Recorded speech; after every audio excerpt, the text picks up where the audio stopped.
What's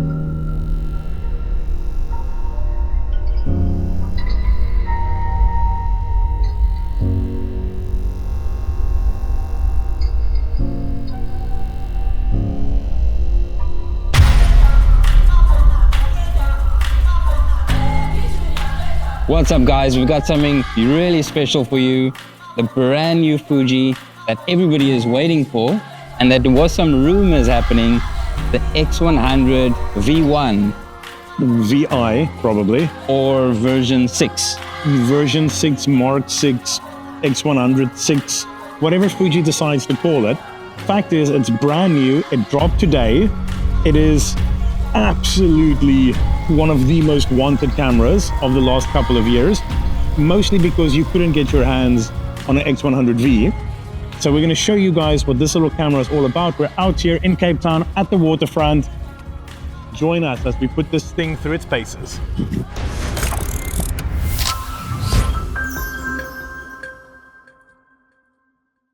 So first up is obviously specs. Now this is pretty much an XT5 sensor and processor, but they've taken away some of the sort of higher end video specs that we see in the XT5. Yeah, so in terms of the megapixels here, so you're running a 40 megapixel sensor, and you now have built-in IBIS within the unit as well. On that video specs that you mentioned, you are going to have 6K at 30 frames per second and 4K at a maximum of 60 frames per second. You have F-Log, which we all know, beautiful, lovely to grade, really solid video codec on that. You've got 10-bit internal on the unit, 422 of course, really decent video specs, but at the end of the day, that's not what this type of camera is about. It's all about that photo quality. Yes, and if we look at the body, it is slightly fatter, and it's just due to that IBIS that they've introduced into this new model. And if I'm not mistaken, the specs we were given is 4.5 stops. So compared to the XT5, which is I think 7 stops, it is still decent. I mean, we were shooting handheld at very slow shutter speeds and we were getting really good sharp results. Absolutely. Everything else on the body is pretty much the same as on the X100V. So you have all of your tactile dials over here giving you that beautiful clicking action, very tactile, a very touch heavy camera, if I can put it like that, exactly as we expect. In terms of the back of the unit, still no D-pad on it, which I'm not a big fan of. I would have preferred to have that extra control surface over here, but it does make it very nice to hold.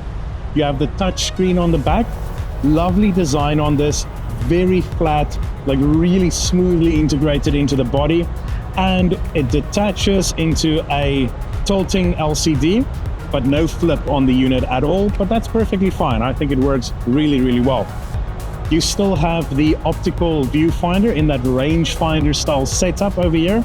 So you can look through it and you will see your grid display with all of your settings and that, or you can simply flick the switch and it'll pop the little LCD into that viewfinder and you can use it like that. All in all, a pretty much perfect rendition of the X100 format that we've seen, well, 5 times now, this being the 6th iteration of that unit. You still have the same lens on the front as you had in the X100V, so it is still the 23mm f2 version 2 lens, so you get all that nice upgrades that we had in the X100V already.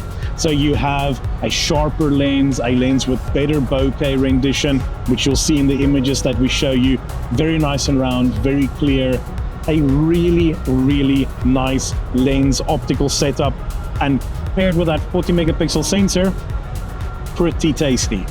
I think before we tell you any more, we should carry on shooting a little bit and let's maybe delve into some of the other features we find very attractive with this new model.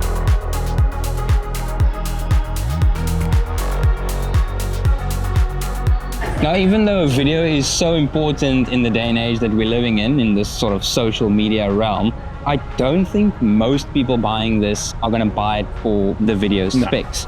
And if we look at the type of client that would mostly look at this camera, they probably won't really care about specs at all. And I think the reason is people look at this camera and they are buying it for the experience, like we said off camera earlier. you're not buying this for the megapixels or for the 4K or 6K performance that you get out of the camera. You're buying it for the touch and the feel, and the feeling that this camera gives you while you are shooting with it. Yeah, I think it's something that Fuji has done phenomenally well over the last couple of years. They have melded that tactile experience with an aesthetic that is very unmistakably Fujifilm. And yes, if you look at this and you put it side by side, it has a slight Leica look to it. And I'm sure some of that is on purpose, because it definitely appeals to a similar audience. And yes, this is substantially more affordable than let's say a Q3, which you could sort of put in a similar realm as this. Yeah. But it is also an APS-C, not a full frame. It arguably doesn't have that same level of optical quality within this, and it is substantially smaller than what something like a Q3 would be. But the appeal of a camera like this, as you rightly said, is not the spec sheet. And it is not necessarily out and out raw image quality, though it is phenomenal. It is absolutely incredible. The sharpness, the clarity, the color rendition, as we know with Fuji, absolutely amazing. But the idea here is the experience of shooting. And it is almost a more analog experience. It's not as digitally driven as you find in a lot of current mirrorless cameras. It's more about dialing in your own settings, experiencing the use of the camera. And you can dial this unit all the way down to a very, very analog type of camera. You can switch off your rear screen, use the optical rangefinder system, switch it into manual focus, dial in your aperture and your shutter speed and your ISO, everything manually. And you can have that experience if you want. Or you can switch certain elements to a digital experience. And that's the beauty of this camera. It melds those two realms absolutely perfectly. So the way that I like to shoot with it is autofocus, everything else in manual. If that's what you want, set it like that. You want more auto features? Go for it. It gives you absolutely everything. And even if you're shooting in auto, you still get the joy of touching this unit and using some of the dials to get that look that you want. And that's that thing that Fuji does so well at the moment. And this X100VI 6, version 6, whatever they're going to end up calling it, I think is an absolutely perfect addition to their current lineup. And this will undoubtedly be as, if not more popular than the X100V. This is going to be a winner for Fuji because, well, it's won me over. Well, what a great way to end off this video. We would also like to thank the guys and team at the waterfront for allowing us to shoot here. It's such a beautiful place. I'm sure a lot of you guys know this place very well. Yeah, guys, and if you enjoyed that video, don't forget to drop us a like, comment, subscribe if you want to see more content like this. We love hearing from you guys. And until next time, guys, cheers.